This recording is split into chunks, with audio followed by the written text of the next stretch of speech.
And welcome once again to the Duct Tape Studios. I'm Jeff McAleer, your host here at the Gaming Gang channel. Thanks for joining me once again. Today, I am going to share my review of Jewel of the Indigo Isles from Roll for Combat. This is written by Stephen Glicker, Ron Lundeen, Patrick Greenay, Mark Seifter, and Linda Zayas Palmer. And I do apologize if I've mispronounced any of those names. This 420-page hardcover with PDF is available now, carries an MSRP of $79.99, or you can grab just the PDF alone for $49.99. All that said, let's swing on over to the other camera because here I've got Jewel of the Indigo Isles. Do want to mention this is available for both 5e Dungeons and Dragons and Pathfinder. I am reviewing the Pathfinder edition. Few things to mention before we get stuck in. First of all, my friends over at Roll for Combat were kind enough to provide me with this review copy, but neither I nor anyone else affiliated with the Gaming Gang has received any other sort of compensation for me to share this review with you. These days, it's very important that you know that. We're also not going to look at each and every page of the book, but I do want to give you a very good feel for what you're going to find inside Jewel of the Indigo Isles. And of course, this is an epic adventure. So if you are a player and your game master has picked this up or they're considering picking this up, I definitely recommend tune out now. I'm going to stay away from major spoilers, but there are going to be some spoilers. I'm going to provide a bit of a synopsis of what each chapter is about. And of course, as we page through, you'll probably see some things that would spoil some surprises. So as I mentioned, as a player, I would certainly tune out. But if your game master is considering picking up Jewel of the Indigo Isles, by all means, let them know about this video so that they can approach this and make a far more informed buying decision. All right, let's jump on in. Definitely like this map here. We also have it on the end papers too. First thing we'll do is we'll take a peek at the credits page because there were a lot of folks who worked very hard to bring this volume to the public. So we've got a lot of artists, we've got proofreaders, playtesters. This is also available for Foundry, so keep that in mind. So let's give some credit where credit is due. As far as the production quality of this book, top notch, very well done. The paper stock, just the weight of this paper is probably the thickest you're going to find in a role-playing game release. That is kind of Roll for Combat's MO. They always go the extra mile to give the deluxe paper. And as you can see, it really does make the artwork and the colors pop. I mean, they really jump off the page. So as far as the binding, this is a thick book. This is 420 pages. The binding looks premium so that this should hold up at your table. It's not just going to fall apart. So very cool. Definitely dig that. And of course, the artwork throughout, really nicely done. And it is fairly uniform too. So we don't have any artwork that's just looks all hodgepodge, kind of thrown together. Not at all. So as far as this adventure, so the player characters are in quest of this pirate treasure. The pirate is Poppy Von Barnacle, and she is a hero to the Indigo Isles. So the reality is she's not a pirate because pirates are thieves and murderers, right? Even though Poppy is referred to as a pirate, she was really a freebooter, more of a privateer than anything else. But they actually left a treasure. There is a treasure map, and it's been broken into two pieces. And the player characters will be brought on by the royal family of Rumplank, which is the port that the adventuring begins. And they are quested with finding this treasure map. Now, I will point out right up front, I am not a fan of anthropomorphic animals. I just don't dig them. It's just not my bag of tricks. Now, I happen to like uplifted animals and science fiction and fantasy. I even like intelligent, sentient animals. I've got no issues with that. I just don't care for anthropomorphic animals. So keep that in mind. I want to float that out there because we do have various species that are based on parrots, as well as pigs, rams, and in some way cattle, cows, things like that. We do not see humans. We do not see our traditional fantasy demi races. So we don't see elves and dwarves, halflings. Now, we do have humanoids in this, but they are not humans or the fantasy species that we're used to seeing.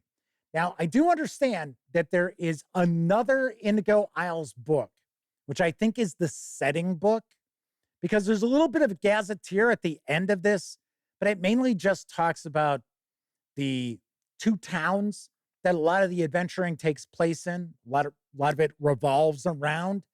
There isn't a bunch of information truly about the Indigo Isles or creating player characters who are members of these species.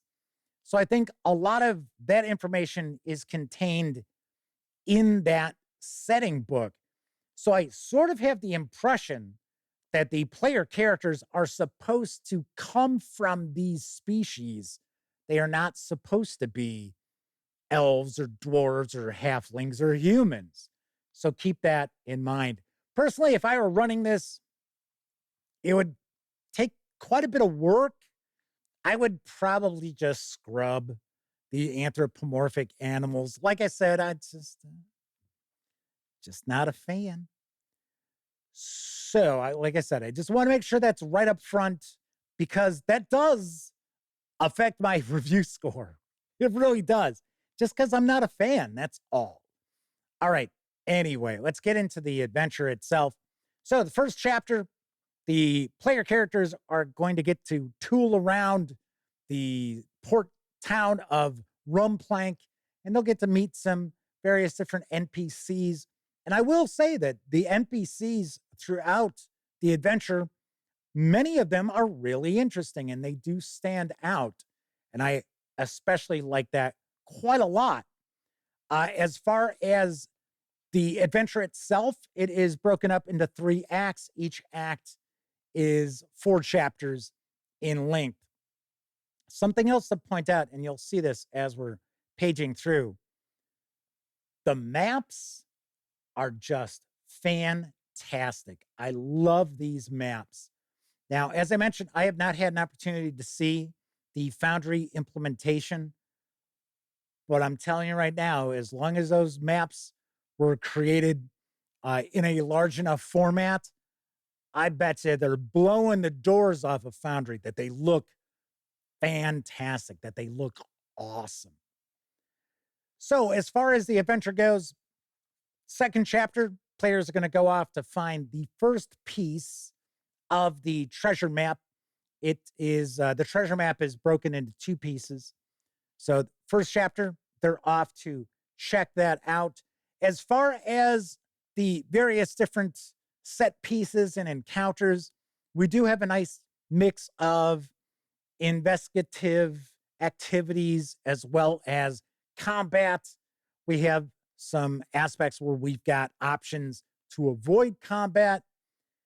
It is a Pathfinder adventure. It will skew heavier towards conflict and combat than, say, an old school sort of adventure like I like to cover quite a bit on the Gaming Gang. But I'm glad that it isn't just one set battle after another, after another, after another, which we will sometimes see with third-party adventures for both 5e D&D and Pathfinder. Now, as I had mentioned, we do have another humanoid species right here. They're sort of like elves, but they're not quite elves. But then we've got the other pig species and the ram slash cow species that'll be mixed throughout here as well. Like I said, I have the impression that the player characters are supposed to come from those species, that we're not looking at, oh, look, they're a high elf, right? So just want to point that out. There is something I have an issue with in this adventure, and it is something that when I run across these things, regardless of publisher, I always bring it up. And I have absolutely no problem with a publisher including a lot of monsters and creatures that come from their own bestiaries. I have no issue with that, as long as you inform the buyer of that. Now, as far as going online, taking a look on the Roll for Combat website, taking a peek at this book, there is no mention of needing to have the Battle Zoo bestiary in order to use this book, but you do. So we will have some entries here which include some of these bestiary creatures, and we'll get the stat block. And then with others, we'll just get the name of what the creature is, and it will tell us what page they are located on in the Battle Zoo bestiary. And then because you can also use the monster parts rules that are part of the Battle Zoo bestiary as far as crafting items and improving items with parts that you essentially mine from dead monsters, we might get an entry that just shows what parts they have. So unfortunately, I do not actually own the Battle Zoo bestiary. So if I wanted to run this, I wouldn't even be able to. And I think that is something that I have knocked Cobalt Press for doing on occasion. Now, a lot of times they'll actually have a page that says, well, if you don't own one of our tomes of beasts, then use these instead from, say, like the monster manual, right? That's not the case here.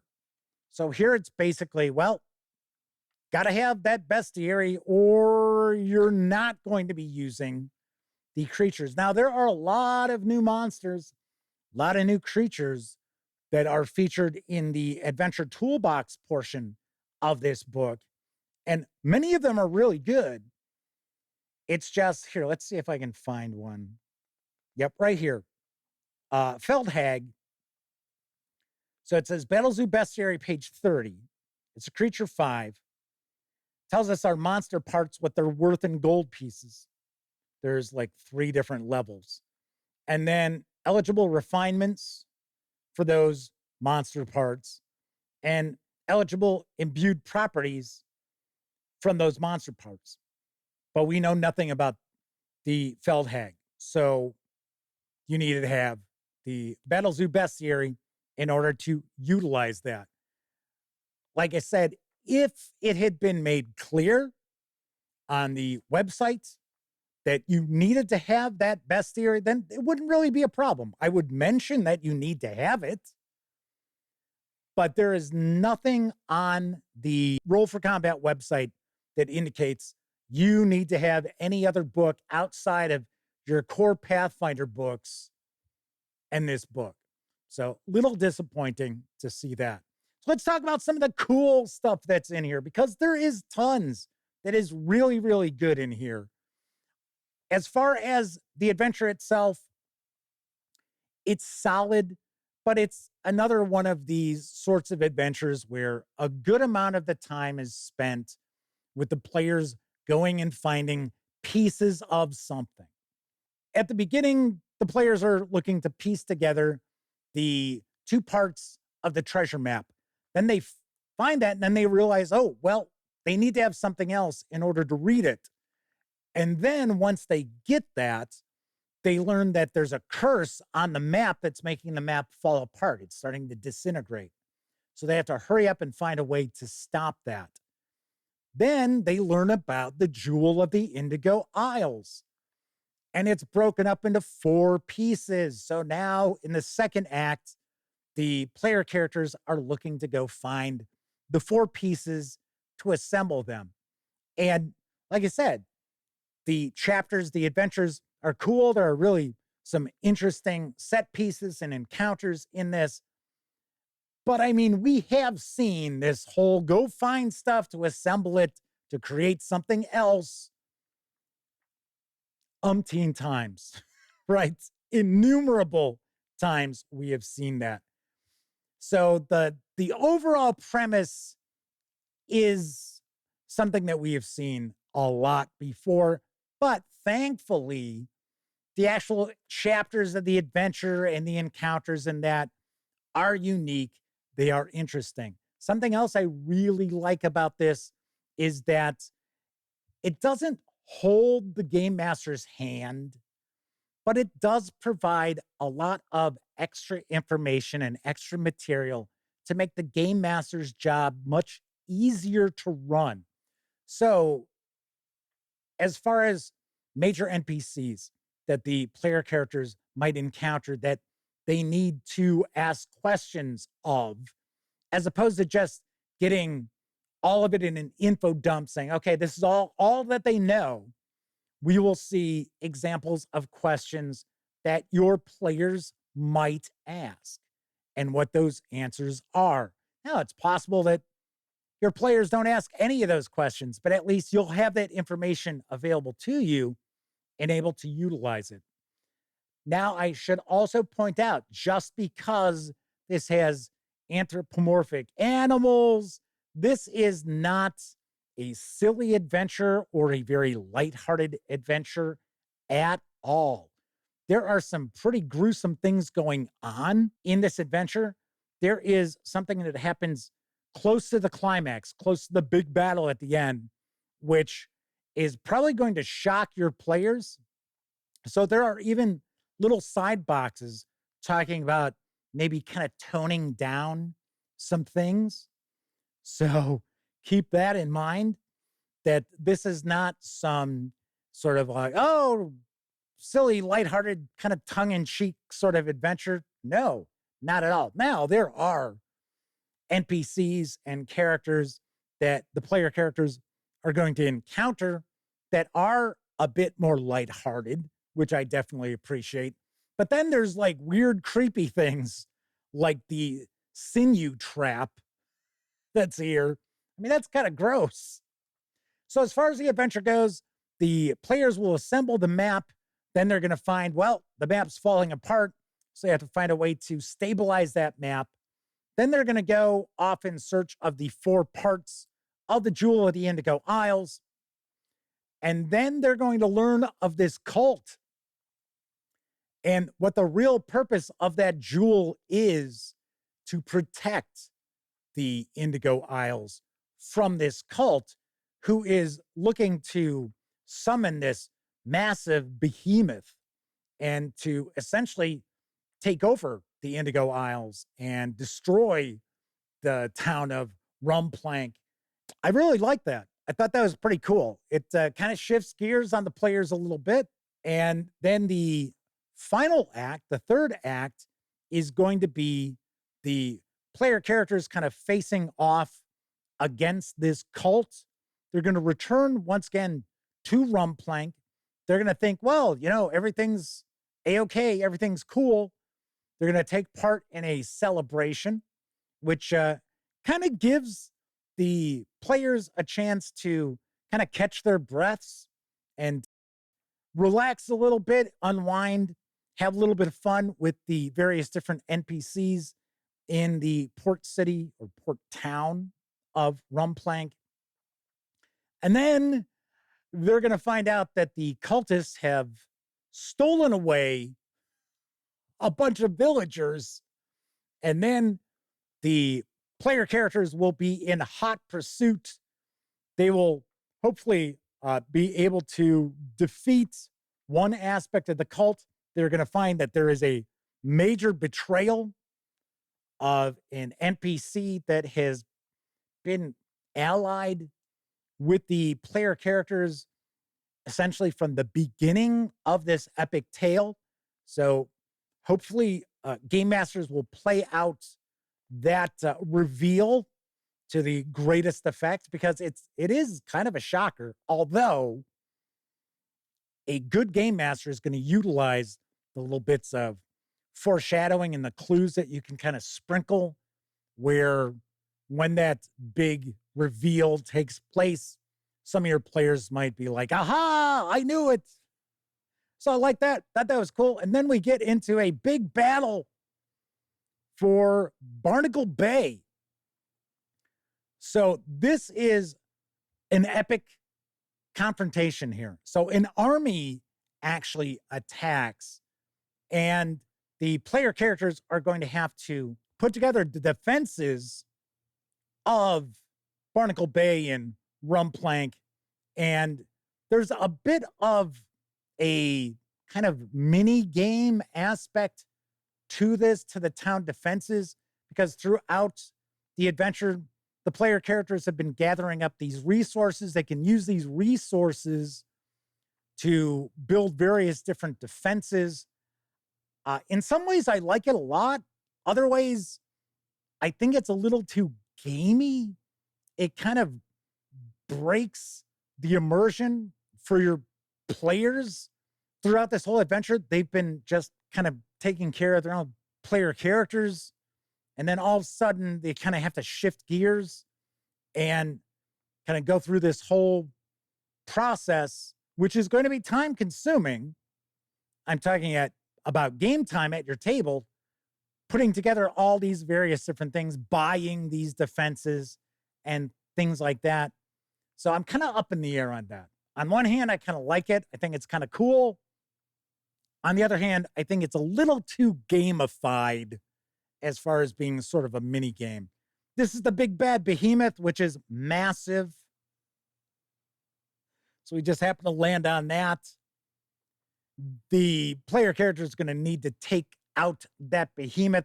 So it's going to be a really, really epic battle at the end. And hopefully your player characters are able to pull off the win. So that's the adventure itself. Then we'll get into the adventure toolbox. So we start getting into a bit of the history of Poppy von Barnacle and Rumplank and the other locations. Get a little bit of a gazetteer, but there isn't a ton here. Like I said, I believe that the vast majority of this information is in that other Indigo Isles book. So keep that in mind. We're going to get some new feats. Seaview is the other town that a lot of action takes place in and around. So we've got new feats. We've got the Cult of the Shivering Behemoth. This is the cult that the player characters will go up against. We have this weird ale, the Legend of Old Woody, that has all these weird effects. So I thought that was kind of cool. It doesn't affect everybody the same way. That's why we've got the percentile dice for players to roll if they imbibe in it. Then we will get into a bestiary where we start getting a breakdown on the new monsters, as well as these anthropomorphic animal species as well. So quite a bit in there. And then we get into the monster parts. It's going to break down the monster parts from all of the monsters that are in this. But strangely enough, you don't actually get the rules for the monster parts. That is in the Battle Zoo Bestiary. In fact, I think those rules are in any of the Battle Zoo Bestiaries. So like Strange and Unusual, I do believe has that monster parts rule section in it. So that is a peek inside Jewel of the Indigo Isles. All right, let's swing on over to the other camera so I can share some final thoughts as well as my review score. Once again, just got to point out, this is like the major caveat. I don't like anthropomorphic animals. Just don't. They're not my bag of tricks. Just don't dig them. And gotta say, the score for the review is going to reflect that. But keep in mind, that's me. I'm just not a fan. I'm not saying that you can't be a fan. I'm just saying I don't care for that. And if I were going to run Jewel of the Indigo Isles, I would probably scrub those anthropomorphic species out. Just replace them with humans or elves or dwarves or what have you, right? It's just me. So, do want to mention that. Also, it is disappointing that it's not made very upfront for anyone looking to purchase Jewel of the Indigo Isles that you must own the Battle Zoo Bestiary in order to utilize this adventure. It's mentioned in the book that you can use the monster parts rules as an option in this. So if you had the Battle Zoo Bestiary, you could use those special additional optional rules for monster parts and crafting with monster parts and things like that. But at no point is it mentioned that, hey, you know what? You have to have the bestiary so you can use the adventure, because about 30% of the entries which call for a monster or a creature are coming from the Battle Zoo Bestiary. And there are many cases where all we get are the monster parts. That's it. So we don't have any sort of stat block for those entries from the Battle Zoo Bestiary. I think it would have been nice if that information was right up front to a potential buyer as far as being on the website over at Roll for Combat. Like I said, I looked, I didn't see anything. So there is that. Now, there's a lot of good in Jewel of the Indigo Isles. Production quality, fantastic. Love the artwork. The maps are fabulous. They are awesome. And I would love to see what they look like on Foundry, because if they were created the correct size, I guarantee those are going to be some fan favorites out there, because there's loads of detail, really, really nicely done. Artwork throughout, like the artwork too, very uniform, very nice. And of course, all that artwork really pops off the page with that sort of deluxe paperweight. So like that a lot as well. I think there's a nice variety of investigation, combat, as well as non-conflict related resolutions to various different things. I will say sometimes the read aloud gets really, really verbose. There is a monologue that the big bad uses, like at the, not really the end, but like the end of the 11th chapter, that would make a Bond villain who's captured 007 and thinks they're going to kill them and now is going to reveal all of their plans. Tell you what, those villains come across as tight-lipped compared to this big bad and their monologue. So there are some read aloud portions that are just ungodly long. Thankfully, for the most part, the read alouds are about a paragraph, a little more than a paragraph, like we hope to see, because we already know players start tuning out when you've got, half a page of read aloud to present to them. So do want to mention that. But as far as the adventure overall, yes, the overall theme of, go find this piece, go find that piece, put that together. Oh, now we're going to go find something else. It's in 4 pieces, put those together. Sure, it's been done to death. But the actual chapters themselves and all the various different encounters and adventures within, very, very nicely done. So I do recommend Jewel of the Indigo Isles. I do like it. I just have some critiques about it. So on a scale of 0 to 10, I give Jewel of the Indigo Isles a 7 out of 10. I like it. I recommend it. I would certainly make changes to it, and Roll for Combat should have been upfront regarding needing to have the Battle Zoo Bestiary in order to utilize this adventure. All right, that is it for this time out. If you liked the video, by all means, please give it a quick thumbs up. Subscribe to the Gaming Gang channel if you haven't already. And if you do subscribe, don't forget, ring that bell, because it'll not only let you know when I share videos such as this review, it'll also inform you when my live stream, the Gaming Gang Dispatch, airs Tuesday, Wednesday, and Thursday evenings at 7 p.m. Central, right here on YouTube.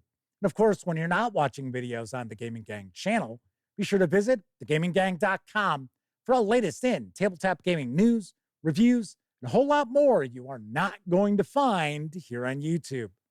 You know the drill. Get your geek on at thegaminggang.com. Thank you very much for watching. Once again, I'm Jeff McAleer, and until I see you next time, I certainly hope all of you get to enjoy plenty of great gaming with your gang.